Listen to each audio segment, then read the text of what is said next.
महाभारत के युद्ध के बाद भगवान श्री कृष्ण और अर्जुन द्वारका लौट रहे थे, पर इस बार रथ को भगवान ने नहीं, अर्जुन ने स्वयं चलाया। द्वारका पहुंचते पहुंचते अर्जुन अत्यंत थक चुके थे। अर्जुन अतिथि गृह में चले गए और गहरी निद्रा में लीन हो गए। शाम का समय हुआ, रसोई में सुगंधित व्यंजन परोसे जा चुके थे। रुक्मिणी जी ने प्रेम पूर्वक भगवान को भोजन परोसना प्रारंभ किया और कहा, प्रभु भोजन आरंभ कीजिए। भगवान श्री कृष्ण बोले, रुक्मिणी, हमारे घर में अतिथि आए हुए हैं, हम अतिथि के बिना अन्न का एक कौर भी ग्रहण नहीं कर सकते। रुक्मिणी जी बोली, आप आरंभ कीजिए प्रभु, मैं अर्जुन को बुला लाती हूं। रुक्मिणी जी जब अतिथि भवन पहुंची तो देखा अर्जुन गहरी निद्रा में थे, किंतु वह निद्रा भी साधारण नहीं थी। उनके रोम रोम से कृष्ण कृष्ण की ध्वनि प्रस्फुटित हो रही थी। उनके पूरे शरीर से ऐसा प्रतीत हो रहा था मानो हर कोशिका भगवान का नाम जप रही हो। रुक्मिणी जी उन्हें जगाना भूल गईं। उनके नेत्र नम हो गए। वह वहीं खड़ी हो गईं और मंद मंद स्वर में ताली बजाने लगी, जैसे किसी हरि कथा में प्रेम से भीगी भक्तिन हो।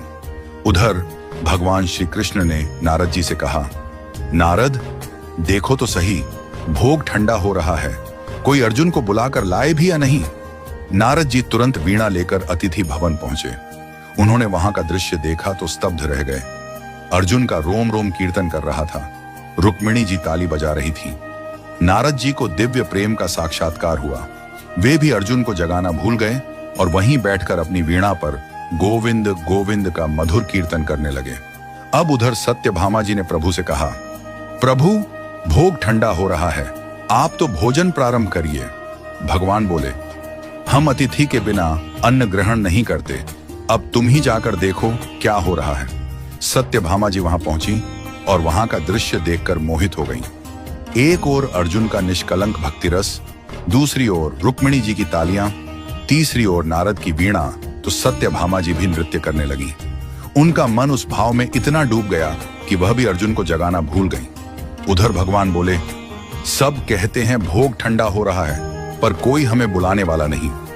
लगता है मुझे स्वयं चलकर देखना पड़ेगा कि वहां ऐसा क्या हो रहा है जिसमें सब हमें ही भूल गए हैं। भगवान श्री कृष्ण वहां पहुंचे और जो दृश्य देखा वह अद्भुत था। भगवान के नेत्र सजल हो गए, प्रेम के अश्रु उनके नेत्रों से बहने लगे।